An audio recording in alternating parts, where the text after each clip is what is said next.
Before we start with today's video of learning, let's look at some terminology. If you see the following, 4 is called the base, 3 is called the exponent, and 4 to the 3 is called a power. Also, this symbol is called a square root symbol. Root symbol means what number, when multiplied by itself, gives you the value underneath of the square root sign. So for example, if you were to see this, the square root of 4 is 2, because 2 times 2 is 4. The square root of 36 is 6, because 6 times 6 is 36. Now, as a side note, keep in mind that we could also say the square root of 4 is negative 2, because negative 2 times negative 2 would give you 4. And also, the square root of 36 could be negative 6, because negative 6 times negative 6 gives you 36. But most of the time, in grade 9, the questions we are doing just want a positive value, and that's what we're looking for. For the rest of this video, we're going to walk through some questions and see how exponents are connected with the square root symbol. These are the questions we will look at.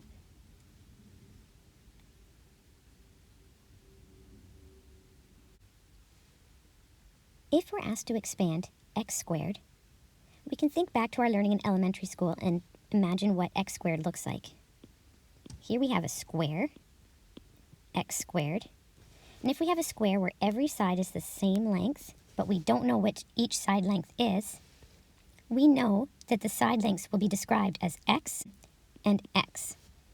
So if we were to expand x squared, we would get x times x. X times x, length times length, gives us x squared. If we were asked to simplify the square root of x squared, we could rewrite the square root of x squared this way. X squared is x times x, what we just saw above an a. So, the definition of square root means what value times itself will give you the value underneath of the square root symbol. The answer would be x, because x times x will give us this value here. So if we were to simplify the square root of x squared, we would get x. Next, question C says, what is the relationship or the connection between something squared and the square root of something? If you look at what we just did in A and B, hopefully you can see that squaring something or finding the square root of something is simply opposite operations. It's like how adding and subtracting are opposite operations. If you add 3, that is the opposite of taking away 3. If you square a number, that is the opposite of finding the square root of a number.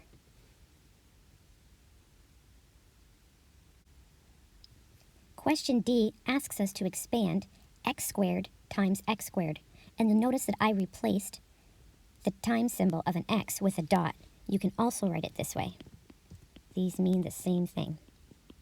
So if I were to expand x squared times x squared, well, we know that x squared means x times x. And if we're going to write that times x squared again, so times x squared, if I were to expand it, it would look like this. Then question E says, write your answer for D as an x with a single exponent. So if we were to write this as an x with a single exponent, that means how many times would we multiply x by itself to make it look like this? Well, we multiply it by itself 4 times. So we could write it like this. X times x times x times x is the same as x to the exponent 4. Question F asks us to expand x to the exponent 5. We can write that as x times x times x times x times x. That's x to the 5 expanded. Question G says expand x to the 5 times x to the 5 times x to the 5. So I'm going to have to take this and write it out 3 times.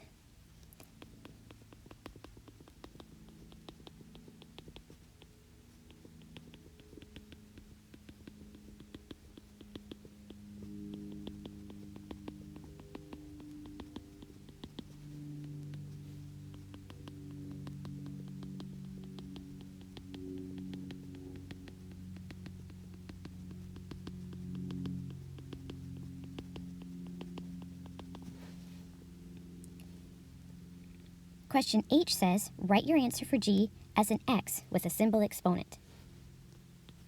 So writing what we see here as an x with a single exponent, we have x to the exponent, we'll count them 1, 2, 3, 4, 5, 6, 7, 8, 9, 10, 11, 12, 13, 14, 15. X to the exponent 15.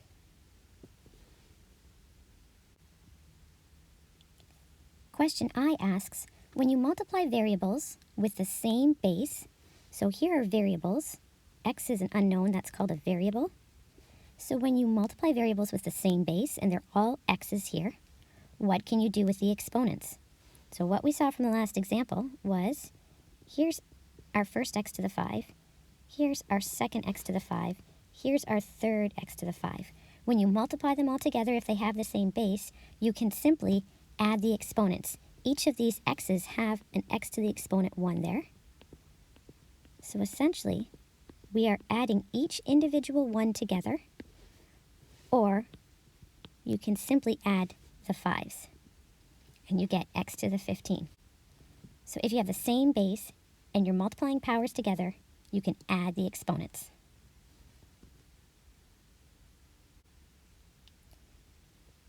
Question J says to write x to the 1/2 times x to the 1/2 as a power with a base of x.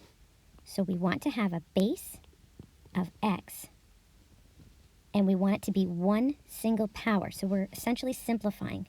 So what do we do with those exponents? What we saw in the previous question was that if you have the same base, you can add the exponents.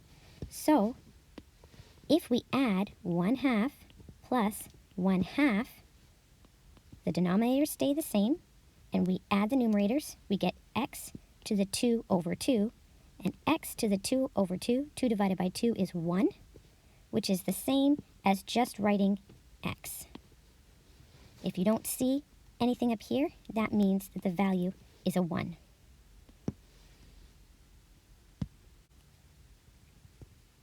Question K asks us to write the square root of x as a power with a base of x. Remember that when we see a square root sign, it's asking us what value, when multiplied by itself, gives us this value here underneath the square root sign. Well, if we look back at what we just did, what value, when multiplied by itself, gives us x? The answer is x to the exponent 1/2. X to the half times x to the half gives us x. So the square root of x could also be written as x to the exponent 1/2.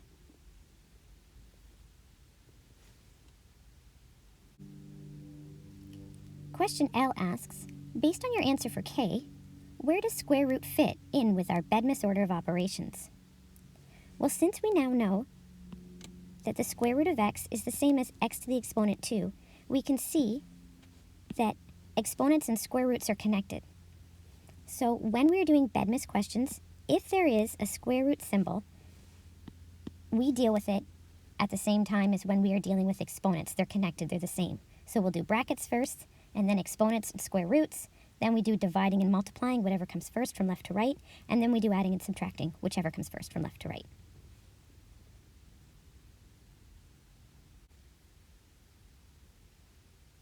Sometimes in math, you're asked to give an answer algebraically, and other times you're asked to do it geometrically. Geometrically, representing things has more to do with how it visually looks with the angles and the size. Algebraically uses algebra. So what I mean by this is, if you were asked to represent x geometrically, that means that we have some sort of shape that has a width of 1 and a length of x. Length times width for a rectangle. This is a rectangle. Length times width is x times 1. So geometrically, it would look like this. And algebraically, we'd write that value as x.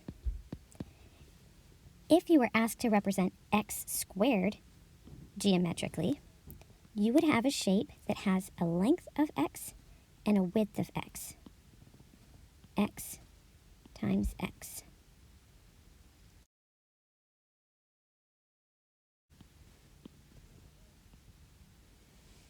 If you were asked to represent x to the exponent 3 geometrically, we're talking about a shape that has a length of x, a width of x, and a height of x.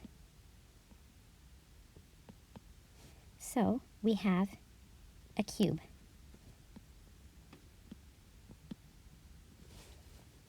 Each of these are the geometric representation of the algebraic form below.